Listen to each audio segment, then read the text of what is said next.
নমস্কার দিশান বাংলার দর্শক বন্ধুরা, অনেক দিন পর চলে এসেছি। কিছুদিন আগে আমার চ্যানেলটা হঠাৎ করে বন্ধ হয়ে যায় এবং বেশ কিছুদিন আমি ভিডিও তৈরি করতে পারিনি। তো অনেক দিন পরে আজকে একটা ভিডিও তৈরি করছি এবং বড় ভিডিও। আশা করি তোমরা এই ভিডিওটি দ্বারা হেল্পফুল হবে। তো বন্ধুরা, আমাদের আজকের ভিডিওর আলোচনার বিষয় হচ্ছে গুণনীয়ক বা উৎপাদক। গুণনীয়ক, উৎপাদক, মৌলিক, যৌগিক সংখ্যা এই সমস্ত বিষয় নিয়ে কিন্তু অনেক ভিডিও অলরেডি আমার চ্যানেলে দেওয়া আছে। যারা শুরু থেকে শিখতে চাও বা দেখতে চাও তারা একটু কষ্ট করে চ্যানেলে গিয়ে সেই ভিডিওগুলো চাইলে দেখতে পারো। আজকের ভিডিওতে আমি তোমাদেরকে গুণনীয়ক বা উৎপাদক, আজকের ভিডিওতে গুণনীয়ক বা উৎপাদককে যতটা সহজ এবং সরলভাবে শেখানো যায় তার একটা প্রচেষ্টা আমি তোমাদের সঙ্গে এই ভিডিওটাতে করব। আশা করি আজকের ভিডিওটা তোমাদের খুব খুব খুব হেল্পফুল হবে বলে আমার বিশ্বাস। তো বন্ধুরা, প্লিজ ভিডিওটা সম্পূর্ণ দেখার অনুরোধ রইল। গুণনীয়ক বা উৎপাদক নিয়ে যাদের বিন্দুমাত্র ডাউট আছে বা ভয় আছে, আমার দৃঢ় বিশ্বাস যে আজকের ভিডিওটা তোমাদের সেই ভয়টাকে সম্পূর্ণভাবে শেষ করে দেবে। আজকের অঙ্কটাকে খুব মন দিয়ে দেখবে, কিন্তু গুণনীয়ক আর উৎপাদক একই জিনিস। কিভাবে আমরা খুব সহজভাবে বুঝতে পারবো সেটা একটু এই উদাহরণটাকে লক্ষ্য করো। 3 গুণ 4, অর্থাৎ 3-এর সাথে যদি 4কে গুণ করা হয় গুণফল কত আসবে? 12। 3 4 12। 3 হচ্ছে গুণ্য, মানে যাকে গুণ করা হয়, যেটা দিয়ে গুণ করা হয়। 4 দিয়ে গুণ করা হয়েছে, গুণ্য গুণকের সমান সমান গুণফল কি এসেছে? 12। ঠিক একইভাবে দেখো পরের লাইনে আমি দেখিয়েছি 12/4 সমান সমান ভাগফল এসছে 3। মানে 12 হচ্ছে ভাজ্য, 12কে ভাগ করা হয়েছে, মানে যাকে ভাগ করা হয় সে হচ্ছে ভাজ্য, যাকে দিয়ে ভাগ করা হয় ভাজক 4, এবং ভাগফল এসছে কত? 3। মানে 12কে যদি 4 দিয়ে ভাগ করা হয় তাহলে ভাগফল এসেছে 3। ঠিক একইভাবে 12কে যদি 3 দিয়ে ভাগ করা হয় তাহলে তার ভাগফল এসেছে 4।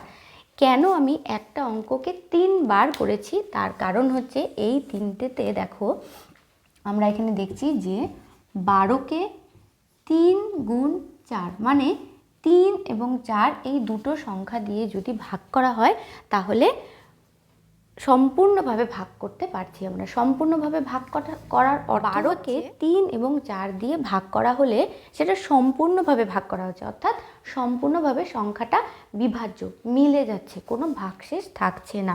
তাই 12 হচ্ছে, এই দেখো 3 এবং 4 হচ্ছে 12 যে সংখ্যাটা আছে এই সংখ্যাটার গুণনীয়ক বা উৎপাদক। বুঝতে পারলে? যে সংখ্যাকে, অর্থাৎ 12 হচ্ছে একটা সংখ্যা, ঠিক আছে, এই সংখ্যাটাকে, মানে আমরা যদি বলি যে কোনো সংখ্যাকে, 12 এখানে হয়তো নেই, কোনো সংখ্যাকে অন্য কোনো সংখ্যা দিয়ে ভাগ করলে ভাবে বিভাজ্য হয়, তবে এই সংখ্যাটাকে, মানে এই সংখ্যাটির উৎপাদক বা গুণনীয়ক হচ্ছে 3 ও 4। মনে থাকবে, 12 সংখ্যাকে 3 এবং 4 দিয়ে ভাগ করলে 12 মিলে যাচ্ছে, তাই 3 এবং 4 হচ্ছে 12র গুণনীয়ক বা উৎপাদক। এবারে একটা জিনিস দেখো বন্ধুরা, 12 যে সংখ্যাটা আছে, 12কে কিন্তু আমরা 8 দিয়ে যদি ভাগ করি তাহলে কিন্তু 12কে 8 দিয়ে ভাগ করলে মিলবে না, ঠিক আছে, মিলবে না, অর্থাৎ 12 8 দিয়ে বিভাজ্য নয়, তাই 8 কিন্তু 12র উৎপাদক হবে না, ঠিক আছে। 12কে 3 4 দিয়ে ভাগ করলে মিলে যাচ্ছে, তাই 3 ও 4 হচ্ছে 12র গুণনীয়ক বা উৎপাদক, কিন্তু 8 দিয়ে ভাগ করলে মিলছে না, তাই 8 কিন্তু 12র উৎপাদক বা গুণনীয়ক বা উৎপাদক নয়। আরও একটা কথা হচ্ছে, এবার দেখো বন্ধুরা, 12কে যদি ভাগ করলে 12 মিলে যাবে, 12কে যদি আমি 2 দিয়ে ভাগ করি তবেও মিলে যাবে, 12কে যদি আমি 6 দিয়ে ভাগ করি তবেও মিলে যাবে, এবং 12কে যদি আমি 12 দিয়ে ভাগ করি তবেও 12 কিন্তু মিলবে। অর্থাৎ আমরা বলতে পারি যে ওপরে 3 এবং 4 তো 12র গুণনীয়ক বা উৎপাদক একদমই, তার সাথে সাথে 12কে 1 2 6 এবং 12 নিজে, 12 যে সংখ্যা সে নিজে, এই 6 1 এবং 12 এরাও কিন্তু 12র উৎপাদক বা গুণনীয়ক। তো আমরা এইবার কিন্তু বুঝতে পারলাম যে উৎপাদক বা গুণনীয়ক বা উৎপাদক এটা আসলে কি। উৎপাদক বা গুণনীয়ক হচ্ছে কোনো সংখ্যাকে যে সংখ্যা দিয়ে ভাগ করা হবে, যদি সেই সংখ্যাটা সম্পূর্ণভাবে মিলে যায় তখন যেটা দিয়ে আমরা ভাগ করব, মানে যে গুণকটা আর গুণ্যটা হবে, সেটা হচ্ছে এই সংখ্যাটার গুণনীয়ক বা উৎপাদক। বন্ধুরা, এবারে একটা উদাহরণের মাধ্যমে আমরা আরও সুন্দরভাবে বুঝে যাব যে গুণনীয়ক এবং উৎপাদক আসলে কি। আশা করি বুঝতে পারছো। যদি বুঝতে কোথাও অসুবিধা হয় বন্ধুরা প্লিজ কমেন্টে জানাও, আমি অবশ্যই চেষ্টা করব যতটা বিস্তারিতভাবে তোমাদের বোঝাতে পারি। এবারে আমরা উৎপাদক বা গুণনীয়ক বের করা শিখব। এখানে দেখো একটা সংখ্যা দেওয়া আছে 574। সংখ্যাটির 14 একটি উৎপাদক কি? আমরা কি করে বুঝবো যে 574-এর উৎপাদক কি না? সেটা বোঝার জন্য আমাদেরকে কি করতে হবে, এই প্রথম যে সংখ্যাটা আছে সেই সংখ্যাটাকে দ্বিতীয় সংখ্যাটি দ্বারা ভাগ করতে হবে। খুব সহজভাবে বলতে গেলে সংখ্যাটিকে আরেকটি সংখ্যার দ্বারা যদি আমরা ভাগ করি তবেই আমরা বুঝতে পারবো যে 14 কি 574-এর উৎপাদক বা গুণনীয়ক, সেটা বোঝার জন্য কি করব, ভাগ করব। বন্ধুরা এখানে 14 আছে, এবার আমাদেরকে কি করতে হবে, সংখ্যাটাকে ভাগ করতে হবে। 14কে 1 দিয়ে গুণ করলে একবার গেলে 14কে 14, 14 দুগুণ 28, 3 14 42, 4 14 56। এখানে আছে 57, আমরা 4 বার দিলাম 56। 7-এর থেকে 6 বিয়োগ হলে হবে 1, 4, 14। সংখ্যাটা কিন্তু মিলে গেল।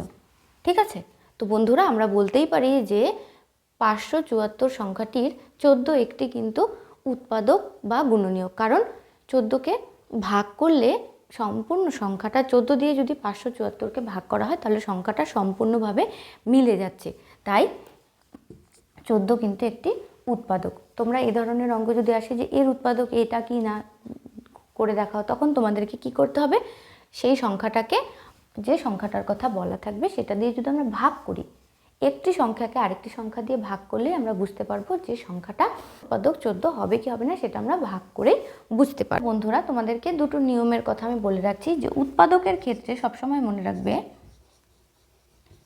উৎপাদকের একটা নিয়ম হচ্ছে কোনো সংখ্যা উৎপাদকের সব থেকে সর্বনিম্ন উৎপাদক দুটো সংখ্যা হবে। ঠিক আছে, দুটো সংখ্যা, মনে করো যদি 5 হয়, 5 হলো একটা সংখ্যা, এবার এই 5-এর উৎপাদক সবচেয়ে ছোট উৎপাদক হবে 1 এবং সব থেকে বড় উৎপাদক হবে, ছোট উৎপাদক হবে 1 এবং 5 নিজে হবে সর্ববৃহৎ, বা সেই সংখ্যাটা, যে সংখ্যাটা দেওয়া থাকবে তার সব থেকে বড় সংখ্যা হবে সে নিজেই। কারণ এখানে 5-এর জায়গায় যদি 25ও হতো তাহলে সব থেকে ছোট উৎপাদক হবে 1 এবং 25 নিজেই হবে সব থেকে বড় উৎপাদক। এই দুটো জিনিস কিন্তু মনে রাখবে। আর সবসময় মনে রাখবে সব থেকে কম উৎপাদক মানে সর্বনিম্ন উৎপাদক দুটো সংখ্যা হবে। ঠিক আছে, আর বেশি হতে পারে কিন্তু সব থেকে কম দুটোর হচ্ছে সবচেয়ে কম উৎপাদক 1 এবং 25। একটা ব্যতিক্রমী, কারণ এক দিয়ে যে কোনো সংখ্যাকে কিন্তু ভাগ করা যায় এবং 1 দিয়ে ভাগ করা, 1 হচ্ছে সর্বনিম্ন, কিন্তু 1 কিন্তু মৌলিক সংখ্যাও নয়, যৌগিক সংখ্যাও নয়, সব থেকে ক্ষুদ্র মানে সব থেকে ছোট মৌলিক সংখ্যা বলতে আমরা বুঝি 2কে বলতে পারি। ঠিক আছে, এটা মনে রাখার মতো, এগুলো ছোট ছোট সাধারণ জ্ঞান হিসাবে, মানে ছোট ছোট শর্ট কোশ্চেন হিসাবে আসতে পারে, বা এমসিকিউ যেটাকে বলে সেই হিসাবে আসতে পারে। সেই মনে রাখার জন্য তোমরা মনে রাখবে যে উৎপাদক সবসময় সবচেয়ে সর্বনিম্ন উৎপাদক দুটো হবে, তার মধ্যে 1 হচ্ছে সব থেকে ছোট এবং যে সংখ্যাটাকে আমরা উৎপাদকে বের করব সে নিজে হচ্ছে সর্ববৃহৎ। ঠিক আছে, তাছাড়া আরও অনেক হতে পারে, অসংখ্য হতে পারে। তো বন্ধুরা এই ছিল আজকের মৌলিক উৎপাদকের একটা ছোট্ট ভিডিও। পরের ভিডিওতে আমরা মৌলিক উৎপাদক নিয়ে আরও আলোচনা করছি। তো দিশান বাংলার সঙ্গে থাকার জন্য অনুরোধ রইল। যদি ভিডিওটা ভালো লাগে, চ্যানেলটা ভালো লাগে, অবশ্যই লাইক করবে, সাবস্ক্রাইব করবে, আর নিজস্ব মতামত অবশ্যই কমেন্টে জানাবে। পরের ভিডিওতে আবারও দেখা হবে। সবাই খুব ভালো থাকবে। ধন্যবাদ।